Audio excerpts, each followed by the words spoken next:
Vous êtes en compagnie de Radio Taïwan International et tout de suite, Jean-Yves Heurtebise vous présente son émission Géopolitique en Asie.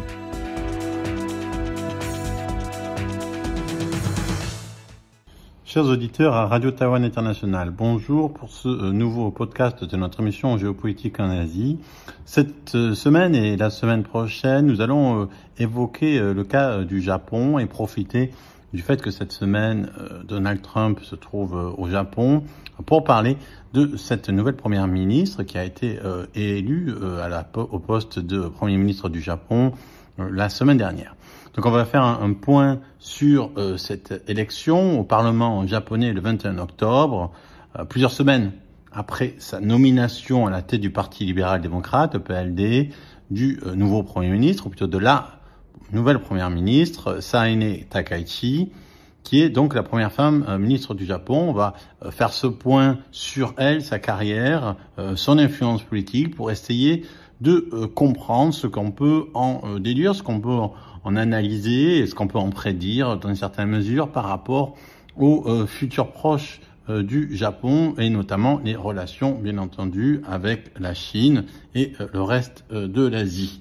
Voilà, donc ça va être ce qui va nous occuper pendant ces deux podcasts. Alors, la première chose qu'on a donc souligné, c'est le fait que Sanae Takaichi était donc une femme et c'est la première femme Premier ministre du Japon.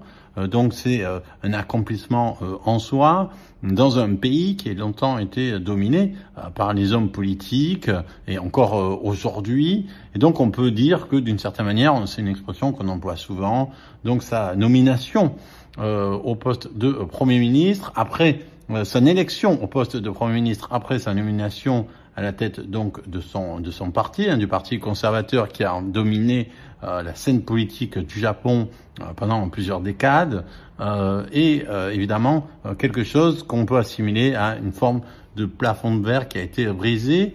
Et cette impression, elle peut être corroborée peut-être dans une certaine mesure par le fait que le nouveau ministre japonais des Finances, à savoir Tatsuki Katayama, et aussi, pour la première fois, une femme. Aussi, la première ministre des Finances et la nouvelle première ministre sont tous les deux, pour la première fois dans l'histoire du Japon, des femmes.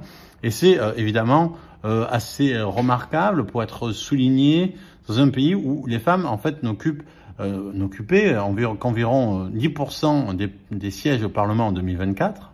Même par comparaison, en France, l'Assemblée nationale est composée d'environ 36% de femmes, donc 10%, c'est vraiment extrêmement peu. Ça traduit un pays dans lequel, la balance, l'équilibre entre la répartition des genres et le travail est extrêmement, en fait, reste assez rigide.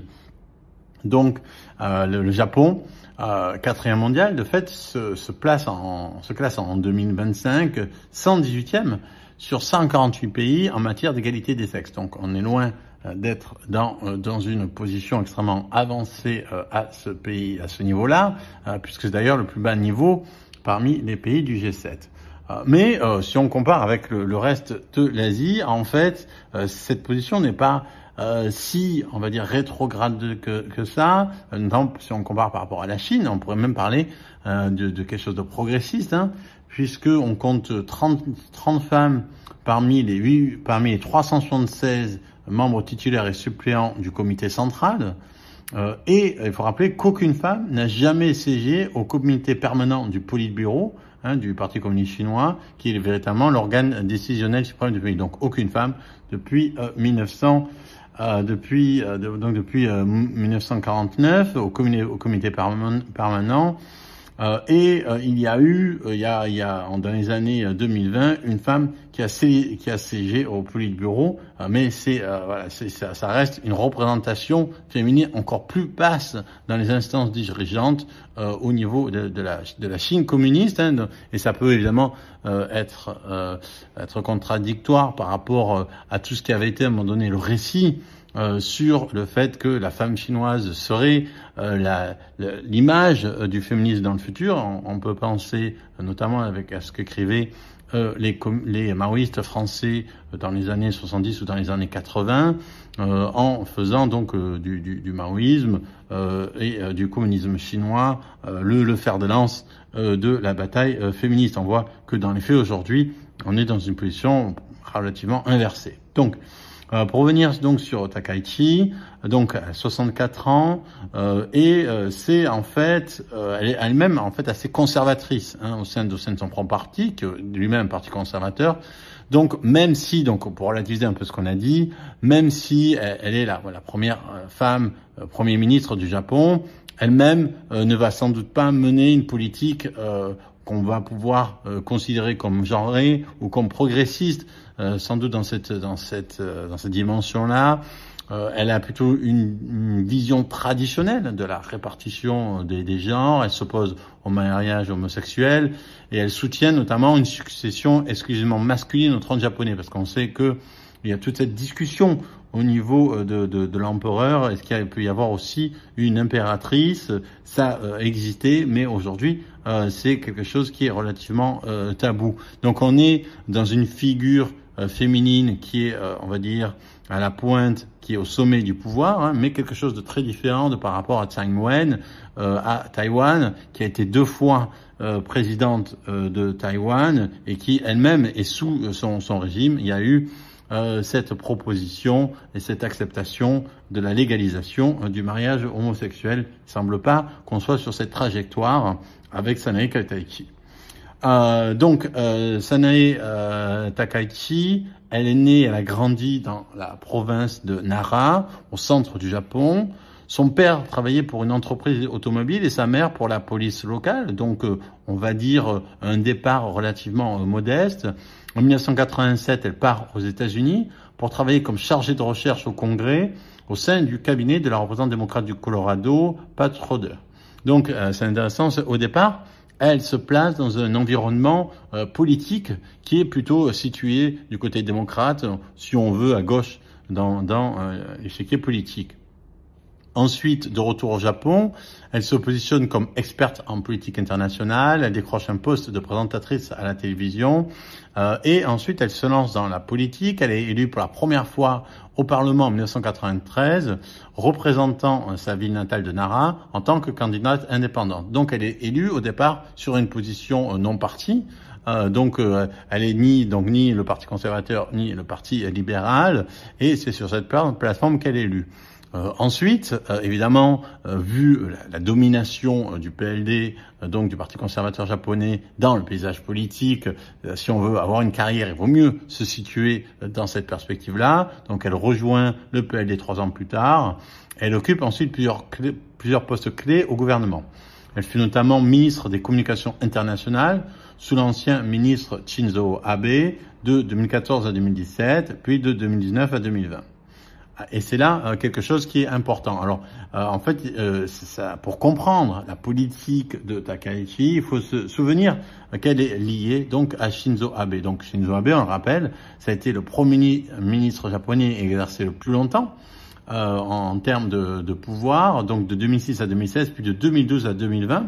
Donc, un véritable empreinte au Japon. On sait qu'ensuite, il y a eu quand il a été fini d'être Premier ministre, il y a eu cet assassinat qui a créé une sorte de vide aussi au sein du Japon, au sein du PLD surtout, et avec ces derniers temps au sein du PLD, plus une valse presque, une sorte d'instabilité par rapport à la stabilité du Japon, avec plusieurs premiers ministres successifs. Donc, Takaichi elle-même, elle se présente comme successeur de l'héritage d'Abe. Et elle soulignait notamment qu'elle avait obtenu son soutien lors de l'élection à la direction du parti en 2021. Et là, quand elle était aux États-Unis, Donald Trump a aussi souligné que Shinzo Abe avait dit beaucoup bien de elle. Donc c'est quelqu'un qui se situe dans cette lignée-là. Et ça, déjà, c'est une indication qu'on peut avoir par rapport au futur, en fait, de ce gouvernement japonais. Alors, l'héritage de Shinzo Abe, il est double. Et on va commencer par cet héritage économique. Donc, c'est quoi l'héritage économique de Shinzo Abe? C'est ce qu'on appelait les Abe Economics. Donc, l'Abe Economics, c'est en fait trois choses, principalement l'assouplissement monétaire de la Banque du Japon, la relance budgétaire pour les dépenses publiques et les réformes structurelles. Donc ça a été ces trois flèches, comme on dit, qui ont défini les Abenomics, donc Abenomics. Ces Abenomics comprennent donc une politique monétaire, une politique budgétaire et des stratégies de croissance pour encourager l'investissement privé.